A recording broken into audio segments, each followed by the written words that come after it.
Hi, I'm Jill Breslawski with the Okaloosa County Extension Office and the Okaloosa County Wellness Committee. Today we're going to be making sweet potato chili. And we're going to use things like sweet potatoes, Italian sausage, bell pepper, lots of really good healthy things in the sweet potato chili to fill your belly and get all your nutrients in there, low fat, all kinds of good stuff. So we're gonna go ahead and get started. I've got everything out that I need today. So that actually is something called mise en place. So when you start with a recipe, you're gonna first get everything that you need out.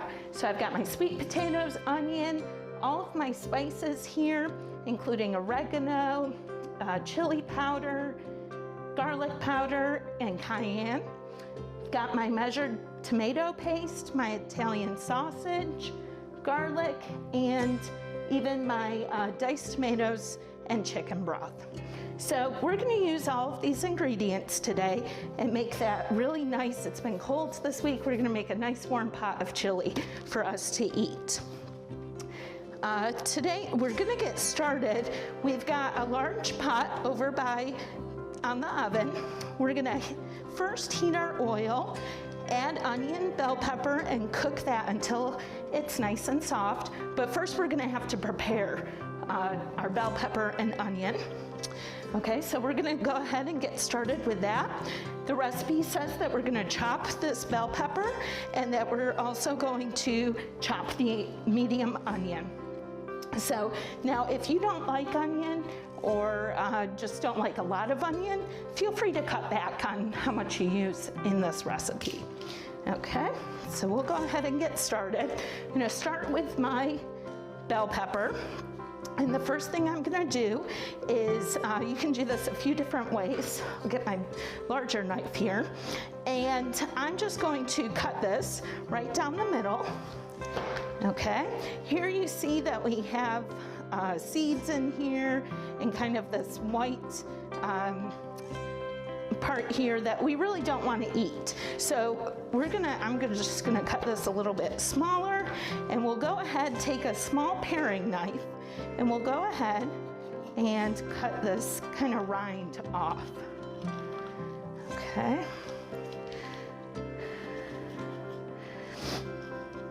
And what I'm doing, the reason that I'm cutting this bell pepper smaller and smaller is that I'm trying to make it more manageable for myself. Whenever you use knives, you want to make sure that you use a knife that is appropriate size for the job, but also that you do it in steps to make it manageable and make it safe. So we're just going to toss these seeds and get rid of that. Use one of my small bowls here as a garbage bowl. Kind of scrape those seeds out.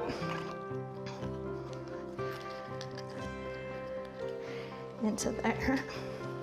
And we're gonna do that with all of these pieces. Of course, I've already washed this bell pepper under cool running water. Okay, you want to make sure that you get any particles and things like that off, any dirt or residue off of your food before you cook with it.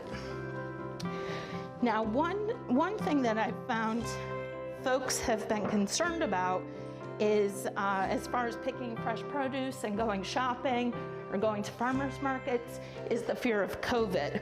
And something you should know is that COVID is not a foodborne illness. So as long as you wash your fruits and vegetables properly or cook them and cook them to temperature, you won't have a problem with COVID. There's not a risk there.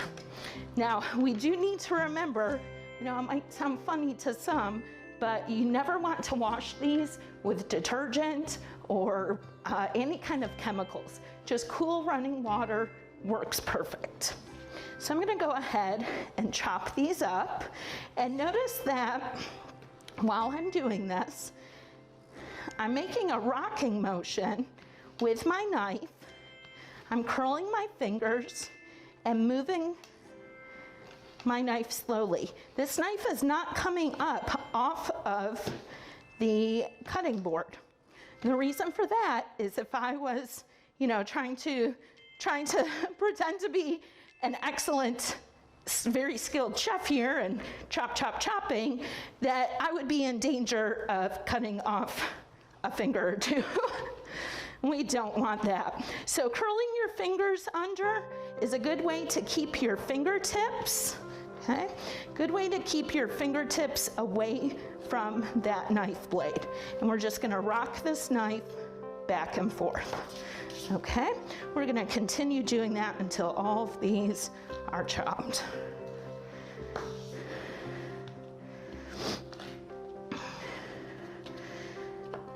Now when you chop, when your recipe says chop into medium pieces or whatnot, the most important thing is that you have all of your, pieces are a uniform size. And that reasoning, the reasoning for that is that you want them to all cook at the same time. You want them to all cook at the same time and to the same You want them to all cook at the same time and to the same doneness.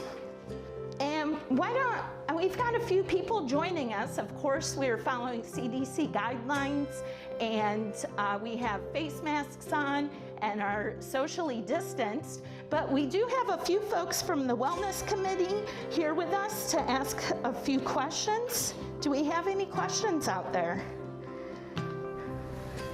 Yes, Jill.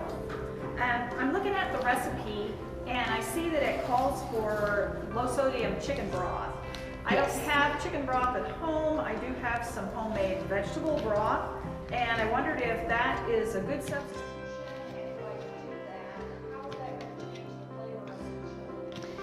Yeah, so actually you can use any type of broth that you like. Vegetable broth, there's beef broth, any type that you prefer or have on hand. It's not going to significantly change the recipe. It just won't taste like chicken.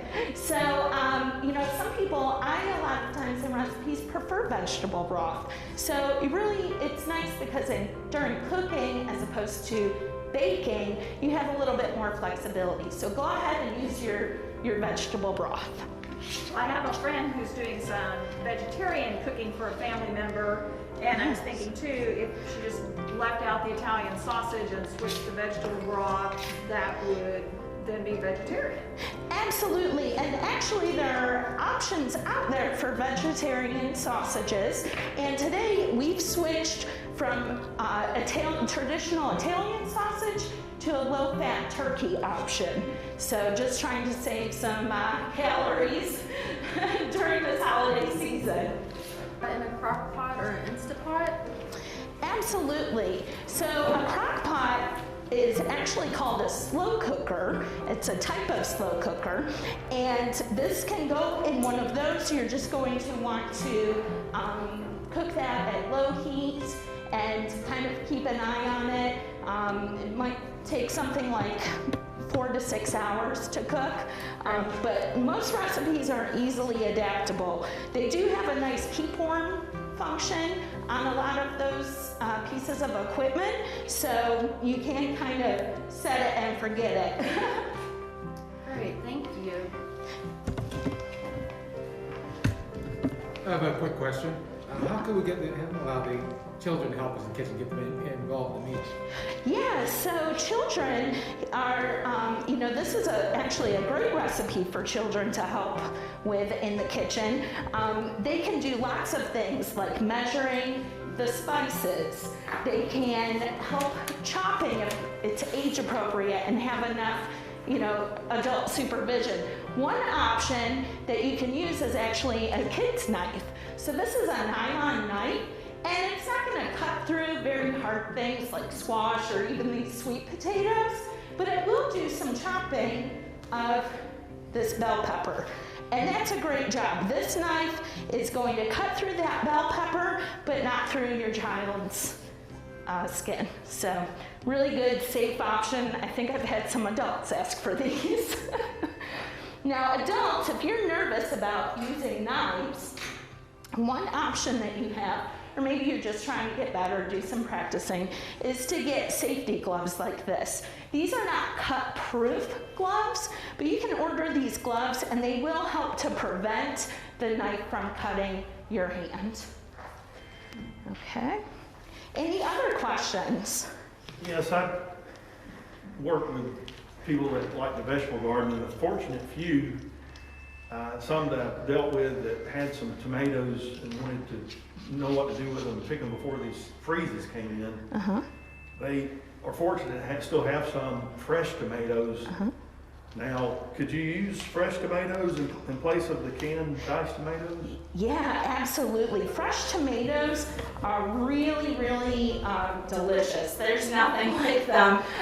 The canned tomatoes work. You know, it's something that a lot of people keep in their pantry. They're convenient, but I always try to use fresh and substitute for fresh when possible. So great questions. So here I'm gonna put my bell pepper into this bowl so that we can use it in just a little while.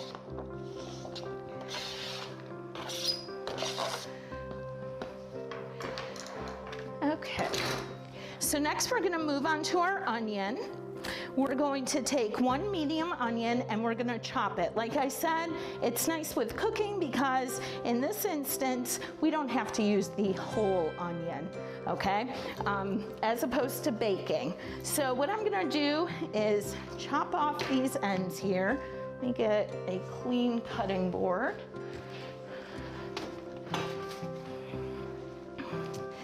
Okay, I'm gonna chop off these ends here. Oop, peel that paper.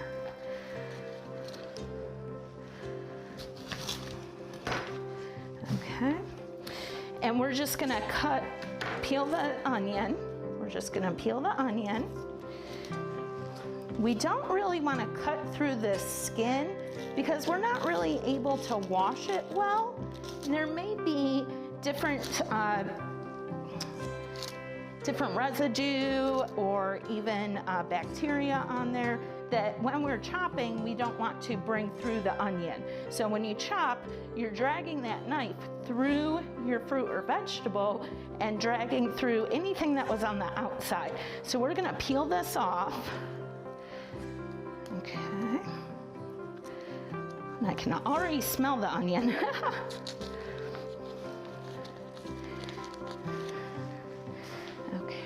I'll get a different knife.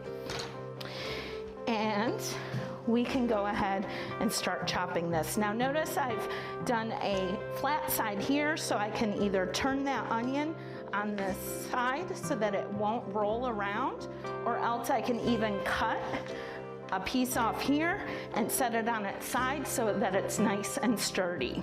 So this is a good onion because it's nice and stinky.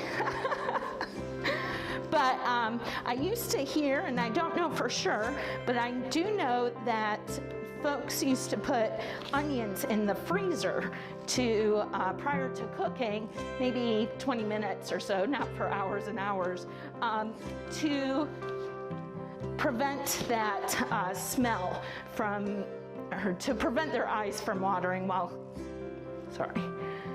to prevent their eyes from watering while chopping onions. And this is kind of a big onion, so I think that this will be plenty to use. All right, and then we can just go through and chop. Again, same rocking motion, back and forth, you're curling your fingers. Okay, and it doesn't really matter too much what shape they're in or how you chop. You just want to try to get them about the same size and about the same thickness. We're going to grab our extra virgin olive oil. We'll take 2 tablespoons of that, and we're gonna go on over to the large pot, and we're going to simmer these on the stove. Okay, so I'm gonna get 2 tablespoons of olive oil, add our peppers and onions, and we're gonna cook them until they are nice and soft. So we're gonna put those on medium heat, and we can use just a wooden spoon to kind of mix these around a little bit so that they get coated in the onion. And that'll take about 5 minutes or so. While that is cooking, I'm gonna prepare the garlic because we've got nice fragrant onions, and so why not add garlic to that? Y'all aren't going to the dentist after this, are you? Very good. So let me get a new cutting board.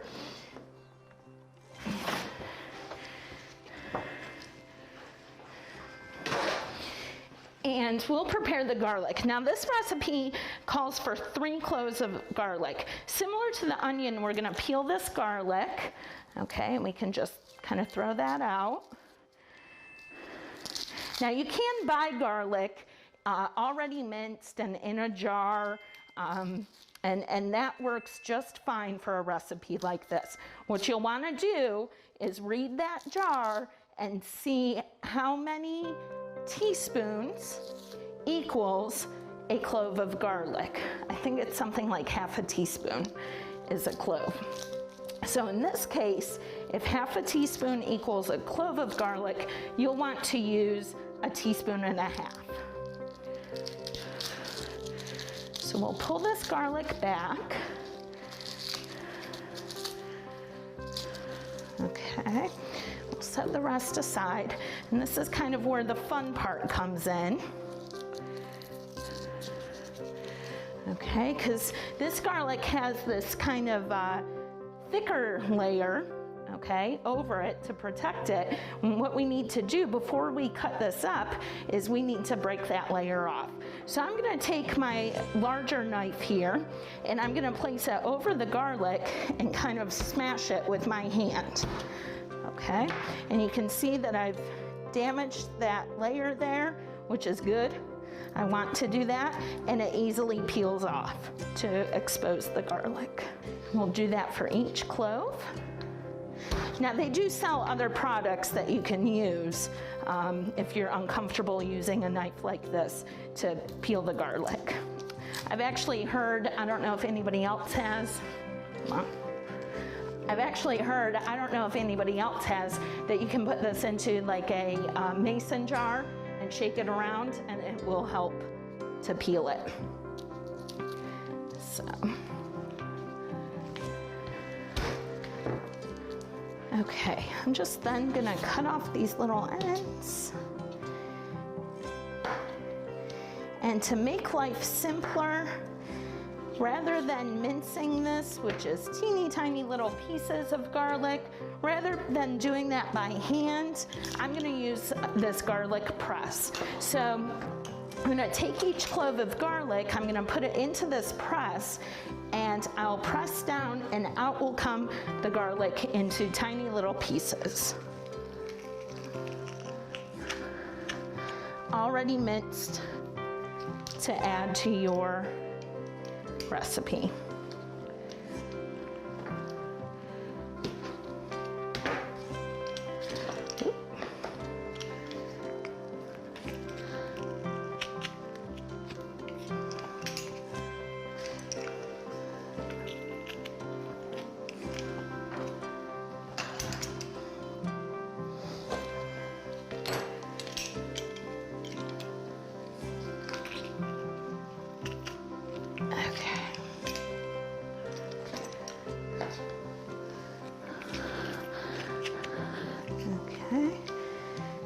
Any leftover stuff we can add or try to push through again or get rid of. We'll just take a knife and kind of pull that away. Okay, I hear some sizzling going on, so I'm gonna check on our peppers and onions. Kind of give them a quick stir. They're starting to look real good. I can really smell those peppers are becoming fragrant. Okay, and the onions are becoming more translucent, which means that they're cooking.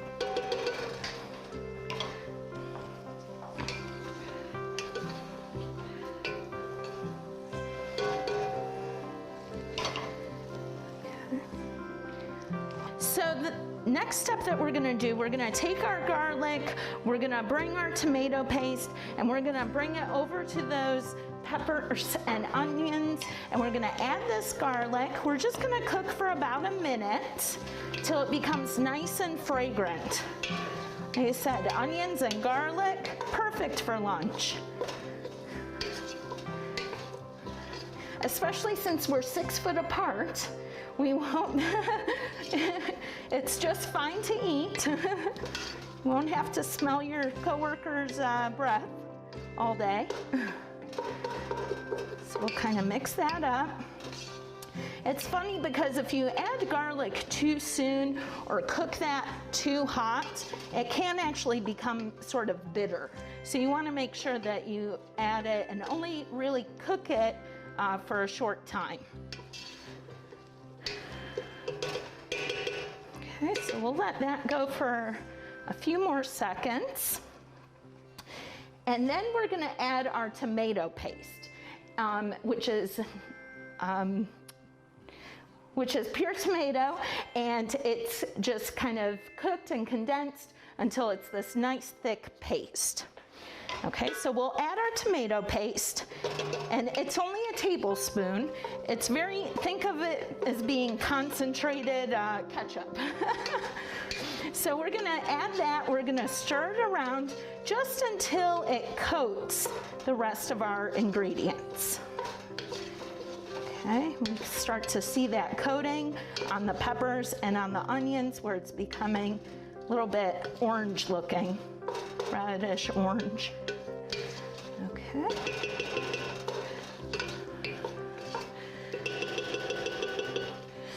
Okay, we're gonna go back. I'm gonna just shut this off for a minute. We're gonna go back. I'm gonna cut up my sausage and add that. We're gonna cook that for about 7 minutes. So let me come back here.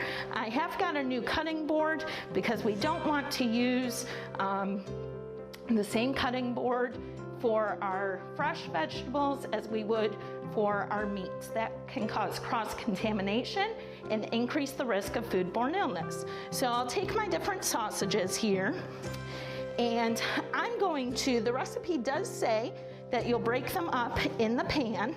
I'm just gonna help myself a little bit, and I'm gonna use a knife, and I'm just gonna cut them just a little bit so that I'm not having to break them up so much. This helps if like you have a casing or something on these.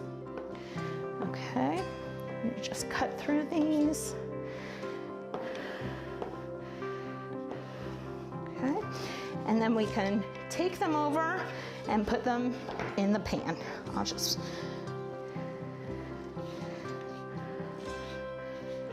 okay. All right, I'm gonna switch my gloves because I've now touched raw meat, and we don't want to reuse those gloves for anything else. Again, just another way to prevent cross-contamination.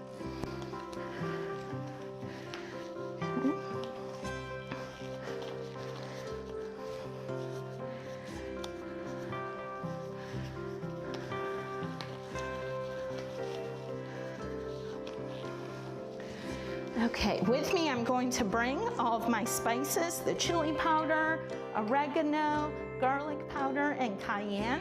If you don't like things spicy, you can reduce or leave out the cayenne and the chili powder. If you say, whoa, that's enough garlic, you can leave out the garlic powder, okay? It's all up to you. We'll get this going. We're gonna cook these until that sausage is no longer pink. Again, continuing to break up the sausage. So this will take about 7 minutes or so. Now notice in the recipe, we're gonna be cooking this in the end for quite a while. These are small pieces of meat, but our indicator indicator of doneness for this recipe is that it's no longer pink. When you're cooking sausage, especially turkey sausage, you're gonna wanna make sure that this reaches 165 degrees before you eat them. That way all of the bacteria, things like salmonella, are all killed in the process of cooking. I have the wrong one on. Who is watching me?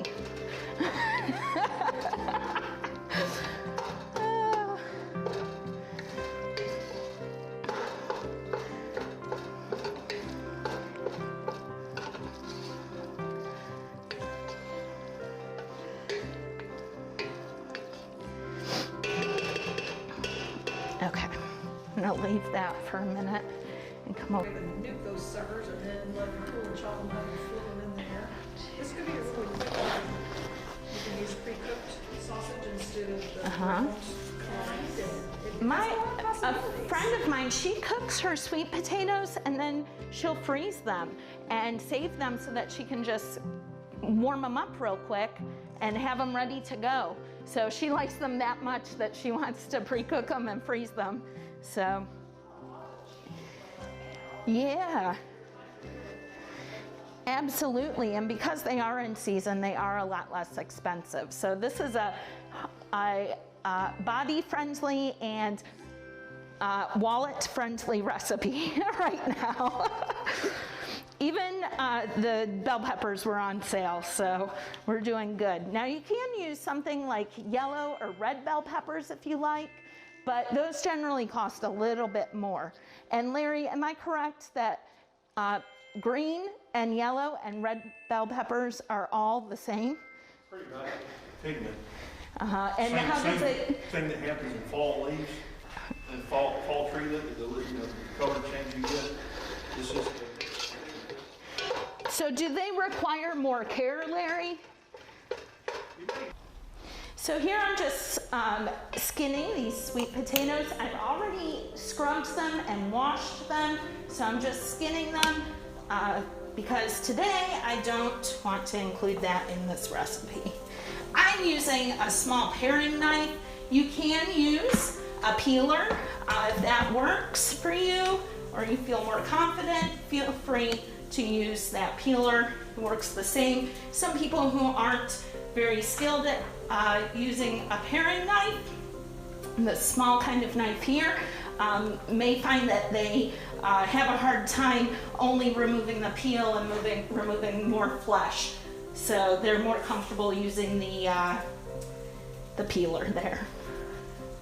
Okay, and I've got 2 of them there, so I'll go ahead and get a cutting board and chop those up.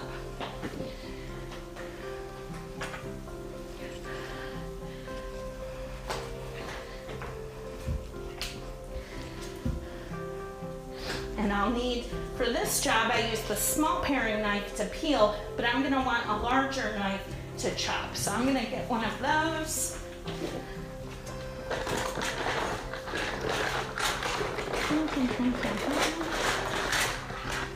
Enough noise for you?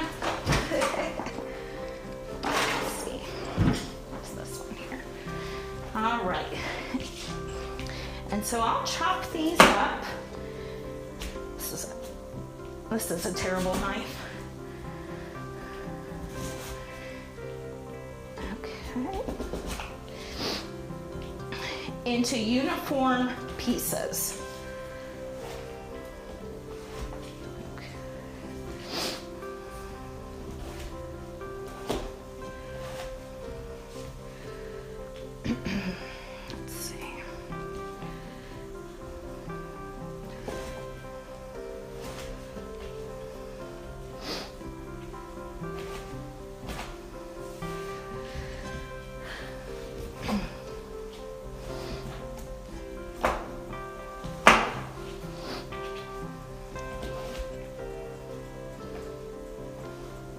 And again, these pieces don't have to be exactly the same shape, but we want them to be about the same size and thickness. Okay. If you think that this is rolling around too much, you can use that technique of cutting off one side, clipping it, and then going from there. And here we may raise our knife off a little bit, but we're not going crazy. Just because of the size of the potato.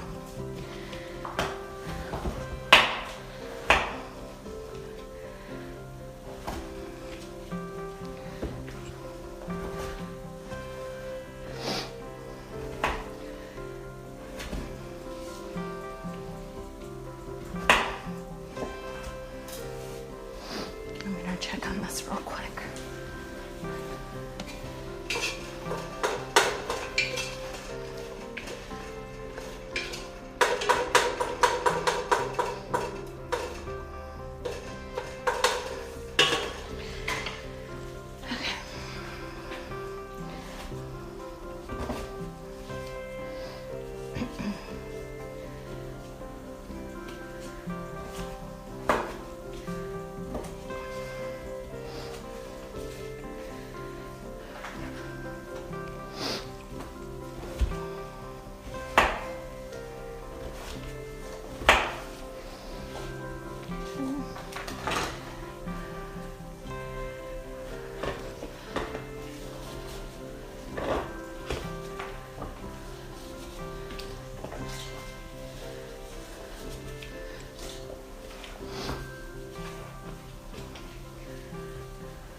Isn't that just a beautiful orange color? Lots of these potatoes have vitamin A in them, which are really good for the health of your skin, your eyes, and all of your internal organs. So just like Mom used to say, eat your carrots so that you don't have to wear glasses, you eat your sweet potatoes too. That's all right. Okay, now I ate a lot of carrots, still have the glasses, but it took a while. I'll bring my sweet potatoes over here, and we're gonna check on our Italian sausage. We're just about cooked there, almost through. Okay, so we're just gonna break that up a little bit. That will increase the surface area and allow that to cook a little bit faster.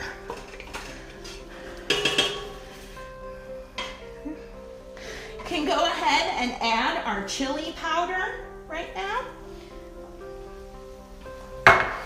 And also we can add our oregano right here. Our garlic powder and our cayenne. Now if you like, you can season this also with salt and pepper to taste. I like to add my salt at the end so that I can kind of control how much I'm putting on there. So.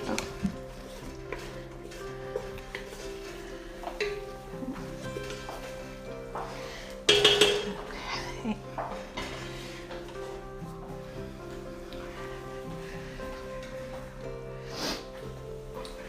Okay. Here I've measured out my 3 cups of broth, where you can pour that into this mixture. Now that our sausage is no longer pink, we can also add our diced tomatoes. We'll just put that whole jar in there, okay? And our sweet potatoes. Now our next step is really going to be to watch this. We're gonna bring this to a boil.